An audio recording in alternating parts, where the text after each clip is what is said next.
Hasto mengancam akan membongkar rahasia Pak Joko Widodo bila dia dikriminalisasi oleh KPK.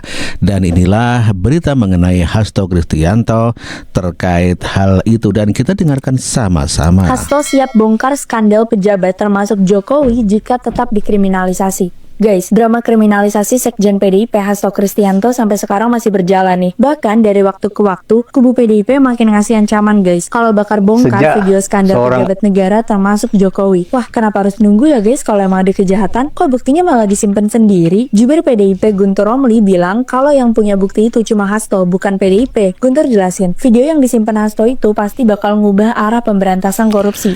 Itulah berita mengenai Hasto Kristianto yang mengancam akan membongkar video di mana dia telah membuat video untuk membongkar rahasia Pak Joko Widodo terkait korupsi. Dan inilah pernyataan Guntur Romli terkait hal itu. Dan Mas Hasto itu taat hukum dan kooperatif. Dan yang menarik adalah Mas Hasto sudah membuat puluhan video. Itu adalah yang tadi disampaikan, itu yang pertama. Akan ada lanjutan puluhan video yang juga di situ akan membongkar dugaan keterlibatan petinggi-petinggi negara kasus korupsi. Dan ini video-video nanti itu kalau diliris akan menggemparkan, akan mengubah peta pemberantasan korupsi, opini publik, dan luar biasa karena yang akan disebut nama-namanya dan bukti-buktinya nanti sungguh mencengangkan. Dan saya sudah menonton beberapa video tersebut dengan bukti-bukti yang sudah ada. Demikian juga dengan Koni Rahakundini yang mengatakan bahwa telah memiliki video pejabat Indonesia yang korupsi yang disimpan di Rusia, dan inilah pernyataan Koni. Kesel saya sama buzzer murahan ini yang mau jadi membuat bising urusan kayak gitu. Nah, Ibu Iriana, by the way, jangan tenang-tenang Bu, babak Ibu belum keluar, oke? Nah, ada Ibu Iriana. Jadi salah kalau Mas Hasto ketemu mana? Ke Felicia untuk urusan pribadi, aduh, nggak kelas kita lah ngurusin kelas pribadi orang, hak pribadi orang, mau ngapain aja, oke? Dengan semua data dokumen apa itu, ya kan? Jadi ada yang di saya yang sudah saya notariskan di Rusia, ada yang dari Mas Andi yang belum dibuka, ada yang dari mungkin tentang kepolisian yang belum dibuka. Kita ini mau buka bukan acur-acuran. Ini yang mau. Itu yang saya bilang nggak kasihan apa sama Pak Prabowo. Ini kan dia dengan kayak gini ini sebenarnya kan membuat Pak Prabowo jadi pusing. Pak Prabowo itu dalam perjalanan loh ke luar negeri kemarin, dia pulang mendadak Pak gara-gara rame-rame ini. Tugas negara terganggu hanya karena ulah-ulah ini nih. Adik-beradik bapak beranak ini. Ini maksudnya kenapa sih nggak diselesain aja, aduh sampai capek saya. Jadi pada saat saya pulang ke Indonesia, saya dititipi beberapa dokumen penting dan sudah saya amankan dan saya sudah notariskan di Rusia ini. Ya bisa saja itu jadi bom waktu, kita lihat aja.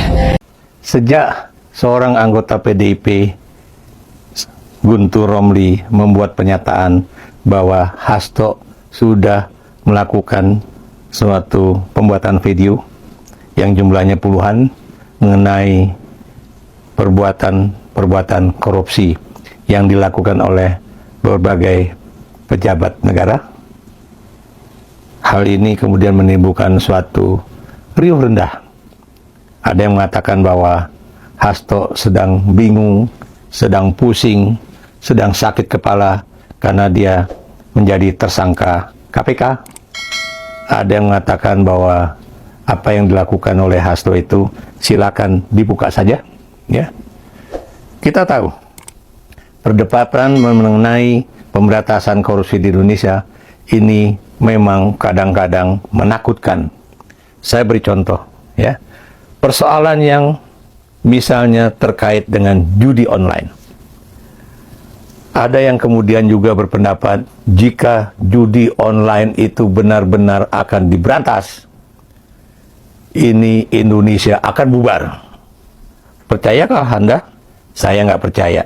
Karena buat saya, kalau memang yang menikmati judi online itu adalah berbagai posisi di Kepolisian Negara Republik Indonesia, ataukah posisi orang-orang yang ada di kementerian, bahkan mungkin juga orang-orang yang kemarin memiliki kepentingan politik untuk meraih dana yang cukup banyak untuk misalnya kampanye politik, baik itu untuk partai atau pemilu legislatif ataupun untuk presiden atau pemilu presiden.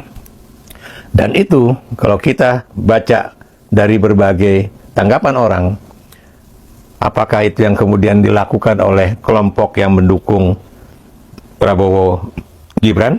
Ada juga yang mengatakan ini juga dinikmati oleh kelompok yang mendukung Ganjar Mahfud MD. Menurut saya, kalau memang itu benar-benar terjadi, buka saja. Kenapa? Kalau itu misalnya terbuka dan kemudian ditangani dengan baik, tentunya hal ini akan menjadikan Indonesia lebih baik. Indonesia terbebas dari sebagian kasus korupsi yang terkait dengan judi online. Ada juga yang mengatakan bahwa sekarang tinggal misalnya Budi Aris Setiadi yang akan membuka, kalau dia buka misalnya apa yang benar-benar terjadi di Kementerian Kominfo pada saat itu, ya, apakah benar Kementerian Kominfo itu memiliki satu kebijakan untuk menetapkan beberapa ribu judi online itu tetap bisa beroperasi, ya, sementara yang lainnya ditutup, ya.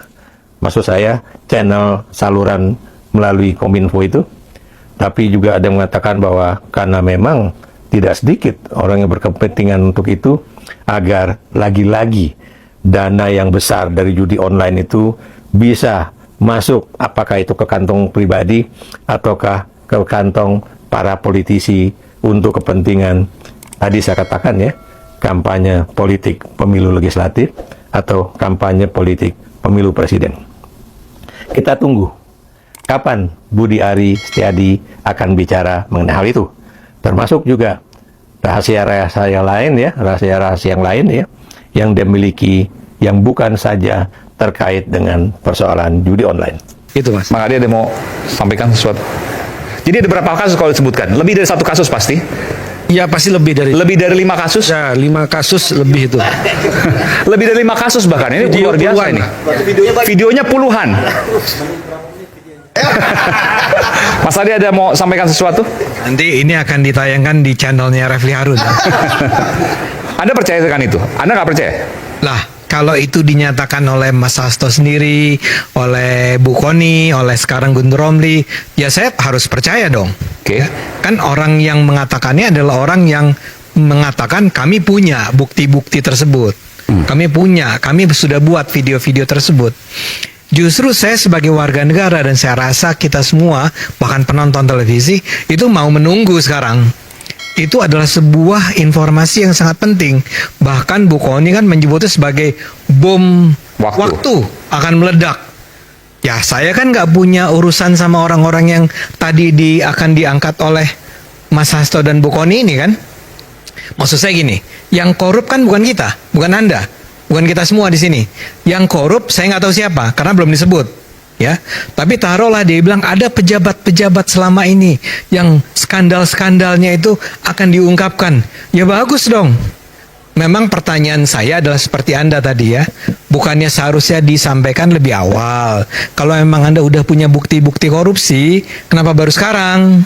Ya, kalau ini terjadinya misalnya bukan tahun 2024, tapi 2023, 2022, ya diungkapkanlah. Mestinya semua indikasi korupsi itu dibongkar. Saya kasih contoh ini kenapa misalnya sekarang kita tadi dikatakan KPK tiba-tiba sprint nih isu Harun Masiku. Saya duga ini ada kaitannya kan selama 4 tahun, koreksi saya kalau saya salah nih KPK ya, selama 4 tahun sebetulnya KPK ingin membongkar itu tapi nggak bisa. Saya duga ya. Saya duga ini antara lain ada kaitannya dengan mantan ketua KPK yang bernama Firly Bahuri. Ya, saya duga. Dia udah bersalah kan, dia mundur. Diberhentikan ya. Oh, dia tersangka sekarang. Jadi ini selama 4 tahun, teman-teman KPK itu ingin segera membongkarnya. Karena mereka merasa punya informasi yang cukup bahwa something terribly wrong terjadi nih dalam kasus Harun Masiku. Dan sejak tahun 2020, lagi-lagi koreksi saya kalau salah, memang nama Hasto sudah disebut. Apakah sebagai tersangka, apakah terlibat, apakah pemeran, saya nggak tahu ya. Cuman sudah bahkan Jadi majalah. maksudnya waktu itu diintervensi oleh PDI Perjuangan. Tapi tadi disebutkan. Saya nggak bilang ada Ya, ini intervensi dari PDIP. ada kecurigaan ke sana. Tapi saya sebutkan. Saya tidak ya. Logikanya maksud juga tadi disebutkan. Kalau seandainya Mas Hasto sebagai sekjen pada waktu itu yang berkuasa, ya kan? Pada waktu kan 5 tahun lalu sebelum pemerintah Setuju. sekarang berkuasa, nggak akan ada kasus Harun Masiku. Itu gimana penjelasan? Setuju, saya cuma mau bilang bahwa dalam 4 tahun tersebut dari tahun 2020 Iya. sampai 2024 ya, pasti ada pihak-pihak yang dengan sengaja mencegah jangan sampai ini terbongkar. Karena buktinya adalah sekarang begitu udah ganti ketuanya, ya Firly Bahurinya diganti, ketua yang baru, dan kemudian PDIP-nya sendiri tidak menjadi sebuah partai dominan, ya tiba-tiba sprint. Dan itu menurut saya ya biasa-biasa aja. Selama ini ditahan-tahan, begitu dikasih kesempatan sprint, ya. Kalau Anda tanya ke saya, menurut saya Pak Hasto salah nggak? Saya sih percaya dia salah. Tapi kan saya percaya, belum tentu benar. Kok bisa percaya dari mana? Karena tadi dari 2020 sudah disebut, ya. Sekarang KPK pun dengan sangat percaya diri bilang bahwa dia, Pak Hasto, kami nyatakan sebagai tersangka, ya. Artinya mereka sudah punya cukup bukti nih untuk mengatakan bahwa Pak Hasto tersangka. Karena itu saya percaya. Saya nggak mau skeptis dengan apa yang dikatakan oleh KPK dong. Jadi data-datanya cukup untuk membuat kita percaya Pak Hasto bersalah. Nah, saya kembali ke pertanyaan Anda. Jadi memang data-data itu bahaya kalau ditutup-tutupi. Menurut saya apa yang dilakukan oleh Pak Hasto itu sebetulnya kurang tepat. Bahwa beliau itu selama ini sudah mengumpulkan bukti-bukti korupsi oleh para pejabat dari mana ke mana saya nggak tahu, tapi dia mengumpulkan data-data mengenai pejabat yang korup atau yang melanggar hukum, tapi dia diamkan. Nah sekarang ketika kasus dia sendiri lagi rame, kemudian dia bilang bahwa saya akan bongkar nih, ya. Menurut saya itu nggak pantas. Seharusnya nggak pantas dalam arti begini. Kalau Anda memang punya data-data itu yang sangat kuat, yang seperti bom waktu, yang akan mengguncangkan Indonesia, ya, artinya itu adalah informasi-informasi besar, bukan informasi yang receh-receh, bukan informasi yang nggak penting. Ini pasti penting, pasti menyangkut nama-nama orang terkemuka. Nah, kenapa itu selama ini Anda tutup-tutupi? Dan kemudian bahkan saya sampai bertanya, betul nggak kalau Anda menutup-nutupi informasi mengenai korupsi, ya, dan Anda dengan sengaja menyembunyikannya di bawah meja, di bawah tempat tidur dan seterusnya, Anda turut bersalah dalam tindak korupsi tersebut. Saya kasih bayangan nih, kalau saja yang nanti akan diungkapkan oleh Pak Hasto adalah sebuah korupsi yang dilakukan oleh pejabat X pada tahun 2022, 2 tahun yang lalu, dan informasi tersebut dengan rapi ditutup oleh Pak Hasto sampai tidak diketahui oleh publik, dan baru sekarang dia ungkapkan bahwa pejabat X itu pada 2022 sebetulnya memperoleh gratifikasi sebesar 50 miliar rupiah. Menurut saya harusnya tahun 2022 itu diungkap kepada publik bahwa saya punya informasi nih mengenai Pak Ade Armando yang terima 50 miliar. Jika tidak diungkap dan baru diungkap sekarang ketika ada kasus, maka menurut saya mungkin salah nih. Ahli hukum lebih harus bicara di sini. Kalau itu dia diamkan, dia akan bisa masuk dalam kategori orang yang terlibat di dalam menyembunyikan informasi korupsi, dan itu adalah sesuatu yang terlarang dalam undang-undang korupsi. Nah, jadi saya ingin katakan begini. Saya sih sangat gembira kalau Pak Hasto, Bu Kony sampai berani untuk membongkar ini. Karena memang perang melawan korupsi yang harus dilakukan Indonesia itu sangat berat. Jadi kalau ada orang-orang yang berani membongkar, maka kita akan menemukan, oh si Pak ini ternyata korup, si Pak ini ternyata korup, partai ini ternyata korup. Ya. Maka itu akan menimbulkan pengetahuan publik tentang betapa buruknya korupsi, dan bisa menimbulkan efek jerah buat siapapun yang ingin melakukan korupsi di Indonesia. Jadi saya sih termasuk orang yang menunggu sekali nih, tolong dong Pak Hasto segera umumkan kepada publik. Tolong dong Bu Kony, jangan ditutup-tutup.